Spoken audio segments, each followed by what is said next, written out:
Hai, halo.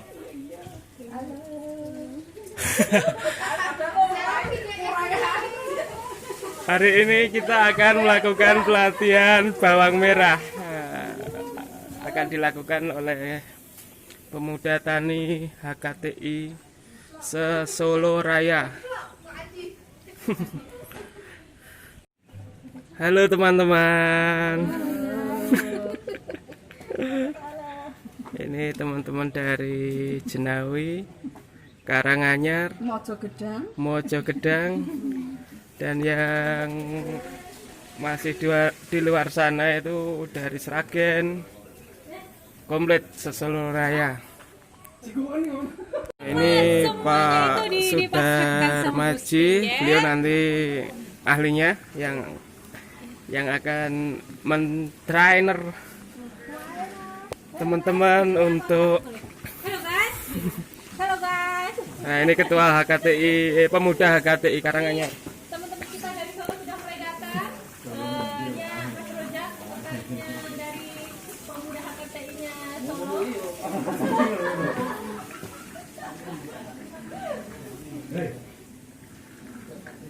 Jangan minta gendong, jalan.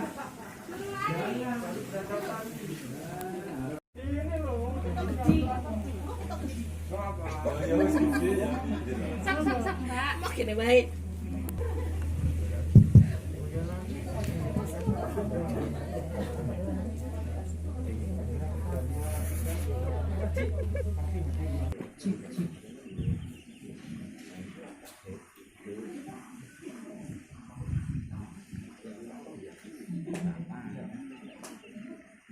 Semoga pertemuan kita pada pagi hari ini membawa manfaat untuk kita semua.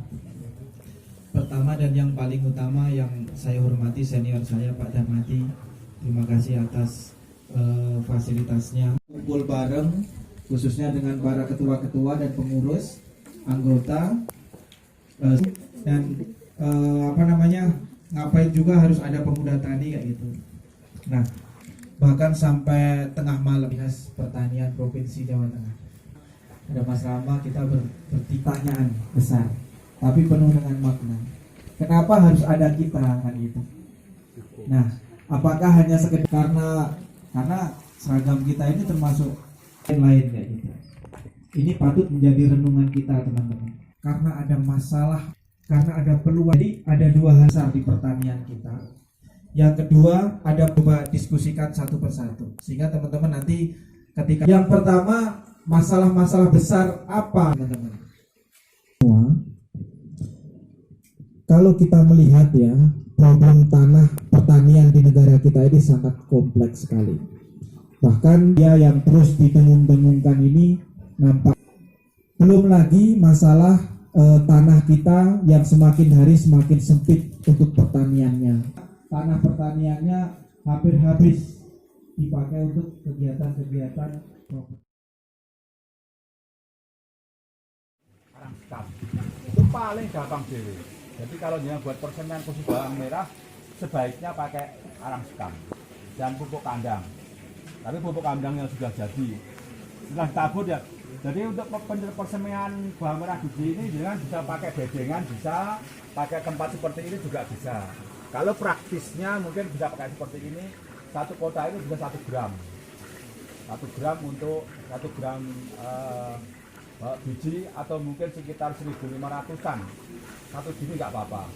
Jadi kita tabur setelah kita basahi merata, ya, setelah merata kita basahi cukup untuk kira-kira ini nanti kan karena dengan dikira-kira ini seminggu tidak dibuka ya, ini dibasahi semuanya. Ini kalau perlu panjenengan kasih NPK nggak apa-apa. NPK nya setiap 10 kg dikasih sekitar 1 gram, setiap 10 gram media kira-kira itu cukup dikasih 1 on saja. NPK nggak apa-apa, itu cukup sudah bagus. Setelah dengan semek kemudian ditutup mas, ditutup rapet saja biar berkecambah. Kalau bisa pakai karet biar rapet, udah ditutup gini aja. Setelah ditutup dibiarkan kurang lebih 5 hari. 5 hari jangan dibuka, ditutup aja. Nanti kalau sudah 5 hari hasilnya sudah seperti ini. Ini umur 5 hari. Ini 5 hari sudah berkecambah seperti ini. Ini 5 hari sudah berkecambah. Kemudian yang ini adalah umur 15 hari. Ini 15 hari. Mungkin ada ini. Hey, halo. Sekarang saya ketemu Mas Rusdi. Beliau ini ex Korea.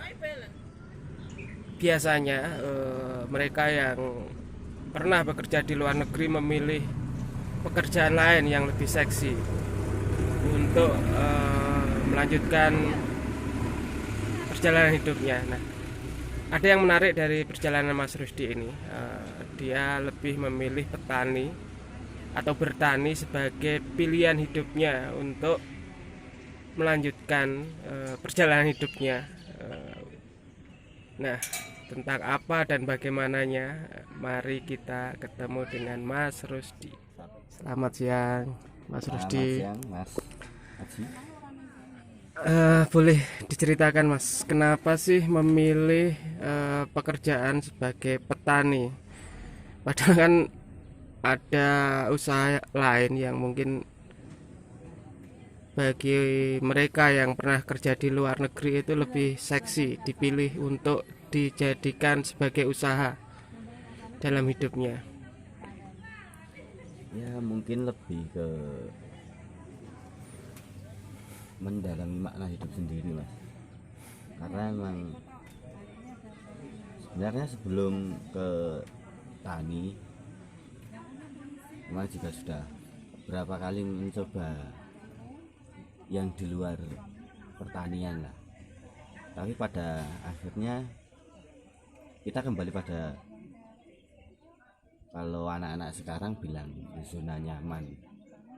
Nyaman kita di mana?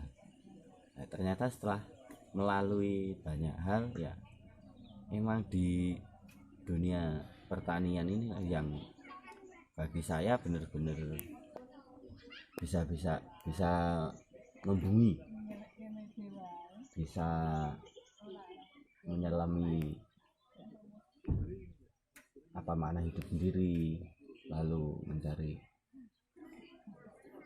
apa sih yang mau kita cari di dunia ini. Toh pada dasarnya kita hanya tamu di dunia ini, lalu apa yang kita lakukan? Kalau saya memilih tani ya emang ini yang mungkin sedikit bisa saya lakukan, menanam dan terus menanam, hasil belakangan. Jadi semacam hidupan, maka engkau akan hidup. Ya bisa dibilang, karena dari petani inilah, dari senior petani yang lama kita bisa melihat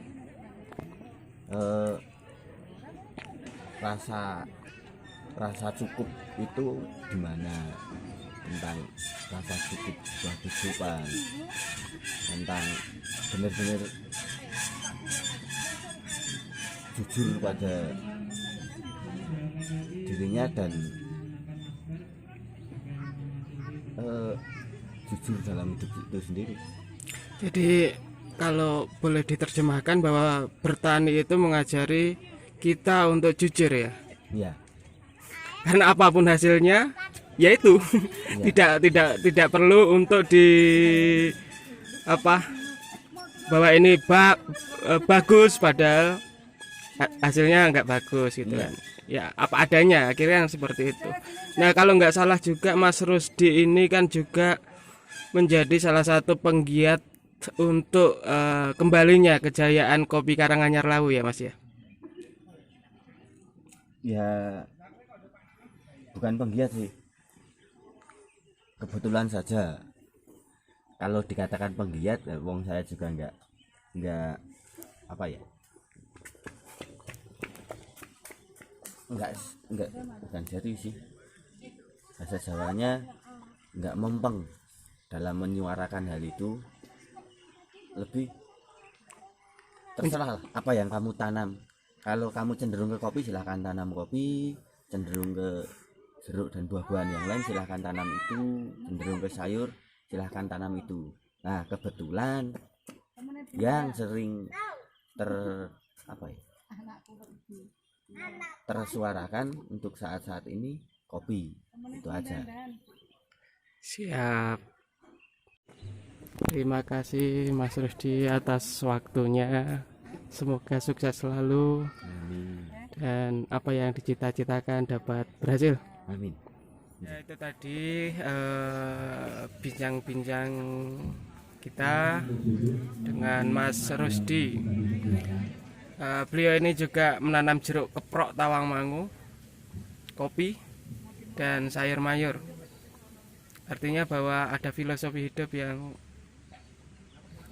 kemudian dia wujudkan dalam perjalanan hidupnya, bahwa bertani tidak melulu soal mendapatkan hasil atau tidak, tapi bertani adalah bagaimana kita belajar untuk jujur pada diri kita sendiri. Karena apapun yang dihasilkan dari pertanian yang diusahakan, kita tidak bisa atau tidak dapat berpura-pura tentang hasilnya. Apapun yang tumbuh, yaitu hasilnya. Salam.